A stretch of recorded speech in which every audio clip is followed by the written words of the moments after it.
سمعتوا قبل كده عن مصطلح الأم البديلة أو تأجير الأرحام؟ قولوا لي رأيكم في الموضوع ده واحنا بنشوف فيلم النهارده. وما تقلقوش، الفيلم معمول بطريقة ظريفة وما فيهوش تقطيع شرايين قوي. بيبدأ الفيلم في الهند وبنشوف السائق بيهان وهو بيوصل زوجين أمريكان وبيسمعهم بيتكلموا إنهم عايزين بنت هندية بصحة كويسة. فبيقول السائق لجون: انتوا منفتحين قوي، ازاي مراتك كده بتختار لك ست تانية وعادي؟ فالزوجين بيضحكوا وبتقول له السيدة سمر إننا محتاجين بنت بس مش لجوزي، أنا عندي مشكلة في الحمل ومحتاجين واحدة كرحم بديل تحمل مكاني، يعني بالتلقيح الصناعي، يعني بياخدوا بويضة من الأم وحيوان منوي من جوزها وبيزرعوهم في رحم تاني. وبيتعاطف بيهانوا معاهم لأنه هو كمان ما بيخلفش، فبيطلبوا منه إنه يساعدهم في العثور على واحدة تنفع للموضوع ده مقابل نص مليون للسائق، يعني لو دلهم على واحدة. وده بيكون رقم ضخم جدا لدرجة إنه بيقول لهم هو ما ينفعش أحمل أنا، وبيبدأ معاهم رحلة البحث وبيوديهم لواحدة خلفت 12 طفل لكنها بتكون كبيرة وصحتها تعبانة، فبيفهموه إنهم عايزين شابة بصحة كويسة لأن ده هيأثر في صحة البيبي. وبعدها بيروحوا الفندق واللي بيكون عامل عرض رأس، وبيلفت انتباههم الراقصة ميمي اللي بتتمتع بصحة كويسة. وميمي بقى واحدة مهووسة بالشهرة ونفسها تسافر بوليوود وتبقى نجمة، بس لما بتتواصل مع شخص في بوليوود بيقول لها إنها محتاجة حوالي 1,000,000 روبية عشان تعمل جلسة تصوير وتنتج فيديو كليب عشان المخرجين يعرفوها ويطلبوها، وطبعا مش بيكون معاها المبلغ ده. وبنرجع للأجانب اللي بيقولوا لبيهان: وشفت الراقصة اللي كانت في العرض؟ احنا محتاجين واحدة زيها. فبيقول لهم: زيها ليه؟ انا هشوفها لكم هي. فبيقولوا له: يا ريت توافق، ولو وافقت فعلا احنا هنديها 2,000,000 روبية، يعني حوالي 1,500,000 بالمصري. وفعلا بيروح بيهان لميمي، وبما انه سائق عربي تاكسي فبيعرض عليها انه يوصلها للبيت، وطول الطريق بيبقى بيفكر ازاي يفتحها في الموضوع ده لحد ما بيوصلها. فبيفضل بقى يتلقلق كده قدامها وبيقول لها: عارفة الزوجين الأجانب اللي في الفندق عايزين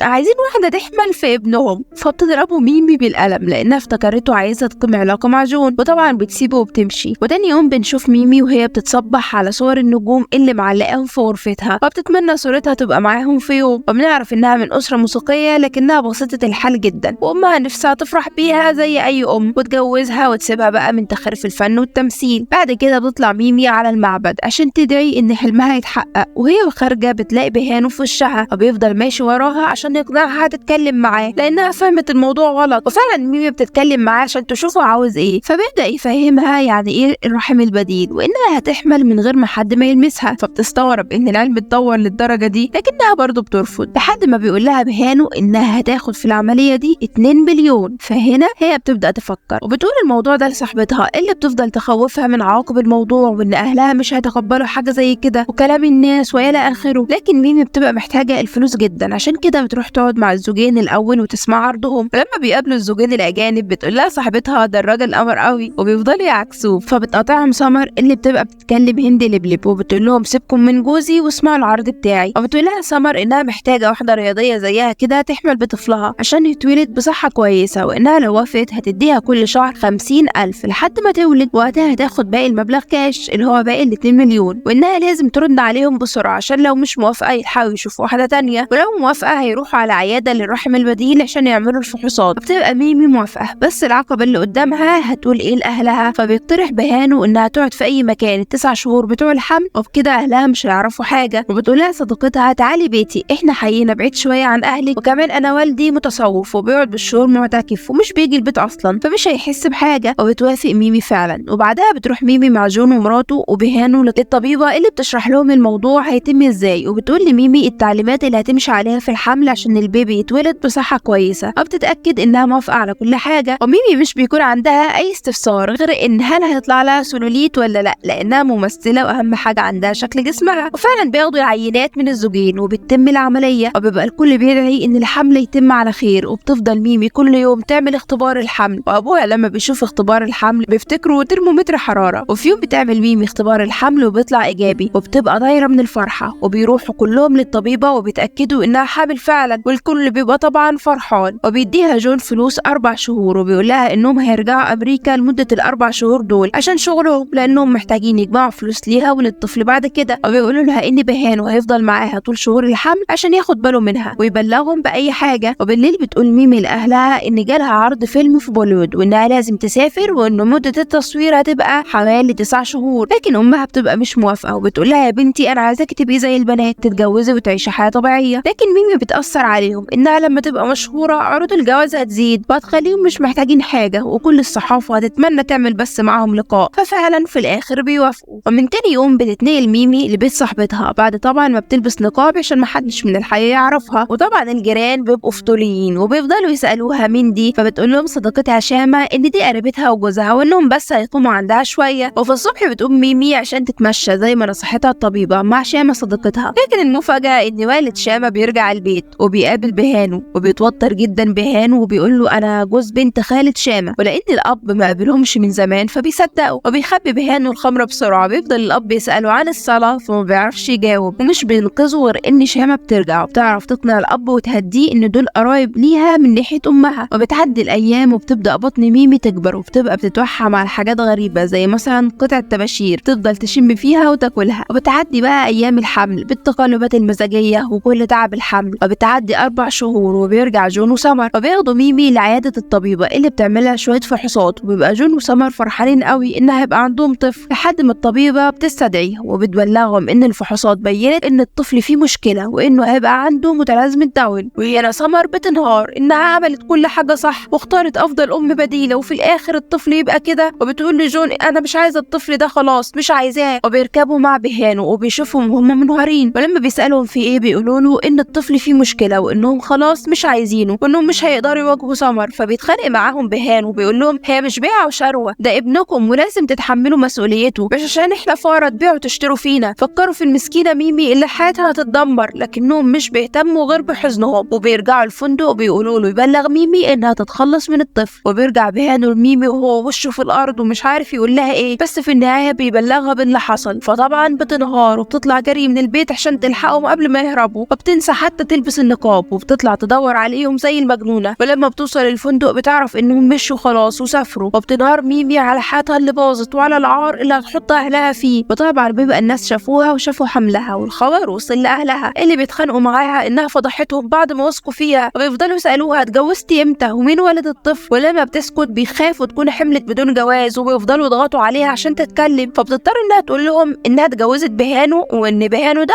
هو والد الطفل. ففي ولد كان شاف بهانو لما كان عامل فيها مسلم وعايش معاها هي وشامة، وبيقول لهم ده مسلم. فبيطلع لهم هو هويته بسرعة، بيقول لهم انا هندوسي. فبيحمدوا ربنا وبيقولوا قضى اخف من قضى، وبيستسلموا للامر الواقع رغم انهم مش طايقين بهانو اللي بيتخانق مع ميمي انها ورطته في الكدبة دي وهو متجوز اصلا وعنده اسرة. فبتبقى هتفتح دماغه من غيظها لانه هو اللي ورطها في كل ده. وبتهديها شامة وبتقول لها لما تولدي اديني الطفل وكملي انت حياتك عادي. فبتهدى لان على الاقل صديقتها جنبها. وتاني يوم بيقوم الكل على صراخ ميمي وبياخدوها للطبيبة لانها كانت بتتوجع جدا وحاسه بالام المخاض رغم انها لسه في الرابع. لما بيوصلوا للطبيبة كانت هتعك وتقول كل حاجه قدام اهلها، لكنهم لحقوها وطمنتها الطبيبة بعد كده ان دي الام مخاض كاذب. وقالت لها ميمي ان الاجانب هربوا وورطوها في البيبي. فسالتها الدكتوره ليه ما فكرتش في الاجهاض، فقالت لها ميمي ما اقدرش اعمل ده بعد ما حسيت بيه وهو حي جوايا. وبعدها عدت الايام صعبه على ميمي وفضل بهانو جنبها، وهي استغربت بصراحه انه ما سابهاش وهرب، لكنه كان اصيل وزي ما ورطها في الموضوع ده هيفضل معاها للاخر. وعدت شهور الحمل وجالها الطلق في نص الليل، فاخدوها لاقرب مستشفى واضطر بهانو انه يمضي انه الاب. وكانت الولاده صعبه قوي على ميمي وفضلت تتألم لحد ما اتولد الطفل راج. وبشرتهم الطبيبه ان الابن والام كويسين الحمد لله. وشام اخدت الطبيبه على جنب وسالتها على صحه الطفل عشان تتاكد ان الطفل سليم، وقالت لها الطبيبه انه فعلا سليم ما فيهوش اي حاجه. وطلعت التقارير اللي كانت قبل كده غلط ومش دقيقه. اما ميمي فحست بحب كبير للطفل ده وقررت انها تحتفظ بيه وتبقى امه. بس المشكله ان الطفل كان ابيض قوي وبعيون خضراء، يعني واضح قوي انه مش ابنها ولا ابن بهانو. ولما صوره النونو نزلت على الفيسبوك بقى الكل يسال ازاي قدرت تجيب الابن الابيض ده، لدرجه ان الناس بقت توقف بهانو وتساله على السر، فقال لهم على خلطات شعبيه كده وفضل يشتغلهم. اما بهانو بقى فمراته الحقيقيه اتصلت بيه وقعدت تتخانق معاه لان ليه شهور مسافر وما بيسالش فيها ولا في امه، وحدسها قال لها ان في حاجه غلط. عشان كده اخذت صوره بهانو وسافرت للمدينه اللي بيشتغل فيها وسالت عنه. فالكل طبعا كان عارف ان ده الراجل اللي خلف ابن ابيض، ودلوها على بيت ميمي فرحت عليه فعلا هي وحماتها اللي هي ام بهانو. وهنا خلاص بقى المستخبي هيبان لانها عرفت من اهل ميمي ان بهانو يبقى جوز بنتهم. وبقت هي تتخانق وتقول ده جوزي، واهل ميمي يتخانقوا ويقولوا لها ده جوز بنتنا وابو حفيدنا. وهنا بهانو قعدت ترجى ميمي انها تقول الحقيقه قبل ما حياته تنتهي. فهنا قالت ميمي الحقيقه يا جماعه ده مش جوزي ولا ابو ابني. وكملت شامه وحكت لهم قصه الزوجين الاجانب. فطبعا الاب انهار وجريوا يجيبوا له ميه، فقال لهم حطوا لي فيها سم، وقعدوا يلوموها على اللي عملته. بس في الاخر هيعملوا ايه؟ اللي حصل والولد اتولد ولازم يتعايشوا معاه. وعدى من اليوم ده 4 سنين وميمي بقت ام لراج، وحتى بيهان السائق ما سابهاش وفضل يهتم براج زي ما وعدها. وكبر راج بملامحه الاجنبيه ودخل الحضانه، وبقى يشتكي لميمي ان الاطفال بيتنمروا عليه لانه مش شبههم، وبيسالها انا ليه شكلي مختلف، فهي بتقول له لانك زي القمر اللي في السماء مميز ومالوش شبه، فبتقول له ان في ملاك ابيض جابك ليا. هو بقى الكل بيحب راج وبيهتم بيه. اهل ميمي اعتبروه حفيدهم، وشامه بقت زي خالته. حتى السائق بيهان ومراته حبوه وبقوا يهتموا بيه على طول. وميمي كملت في عروض الرقص بتاعتها ونسيت حلمها انها تبقى ممثله ونجمه، واكتفت انها تبقى النجمه في حياه راج، وبقت تاخده معاها العروض بتاعتها. وفي يوم وهي واخده راج من مدرسته وراجعين البيت، لقت جون وسمر في بيتهم، وقال ايه راجعين يسالوها عن الطفل اللي رموه من 4 سنين، وبيقولوا لها بكل بساطه احنا ما حاولناش ننجب طفل تاني، واننا حاولنا نكمل حياتنا وننسى حلم الانجاب، لحد ما شافوا فيديو الراج في العروض اللي بتقدمها في الفندق، فتاكدوا انه ابنهم وانها احتفظت بيه وما اجهضتهوش. فانهارت ميمي في وشهم وقالت لهم ده ابني، انا اللي حملت بيه، وانا اللي اتحملت مسؤوليته لما انتوا هربتوا وما فكرتوش لا فيه ولا فيا، انا اللي ربيته وكبرت، انتوا مالكوش ولاد عندي. وسابتهم بقى ينهاروا مع نفسهم. لكن ميمي بتبقى متوتره قوي، وبتبقى عارفه ان المعركه مع جون وسمر مش سهله ابدا. وتاني يوم بيجي جون وسمر وهم جايبين العاب كتير لراج، وسمر بتقول لميمي انت عندك فرصه تبقي ام تاني، لكن انا ما عنديش فرصه غير راج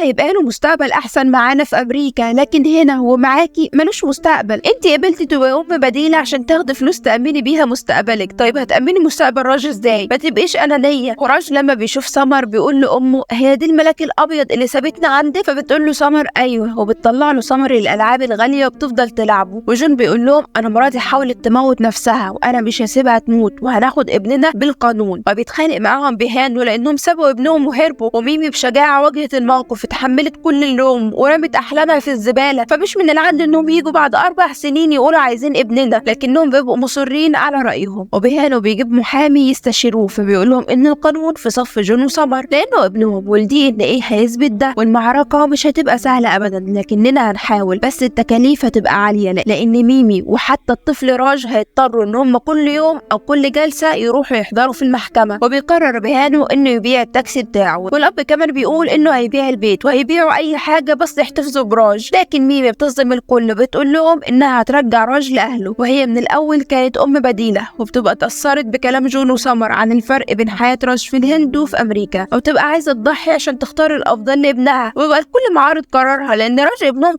كلهم ربوه وسهروا الليالي جنبه، لكنها بتبقى خلاص استسلمت وفضلت حياه راج عن سعادتها، خصوصا انها مش عايزه تعرض راج لبهدله المحاكم. وبتحضر فعلا ميمي حاجه راج، وبيجي اليوم اللي المفروض تسلم فيه راج لاهله، وبتوصيه انه يعاملهم كويس من غير ما تقول له انهم اهله الحقيقيين. وبتوصل فعلا للفندق وبتقابلها سمر وبتقول لها راج ابنك يا ميمي، ودي تبقى بنتنا، وبتشاور على طفله هنديه. وبيحكوا لهم انهم عدوا من جنب دار ايتام وشافوها بتعيط وكانها بتتمنى اهل وبيت، واحنا كنا محتاجين طفل فقررنا اننا نتبناها. احنا شفنا ازاي انت ام الراج رغم انه مش من صلبك، وادركنا ان الامومه مش بالخلفه، دي بالعشره والتربيه، وادركنا ان راج مش هيبقى سعيد لما ناخده من حضن امه اللي ربته. وطبعا ميمي واهلها بيبقوا هيطيروا من الفرحه ان راج هيفضل معاهم. وفي نهايه الفيلم بيقولوا لنا ان لو كان للايتام دوله كانت هتبقى رقم 9 من حيث تعداد السكان، وان في اكتر من 153 مليون طفل يتيم محتاجين لاسره وعيله. وبس كده، انا هاجر ودي قناتي. لو عجبكم المحتوى اعملوا اشتراك ولايك، رشحونا لاصحابكم، ومتنسوش تقولوا لي رايكم في الفيلم. سلام.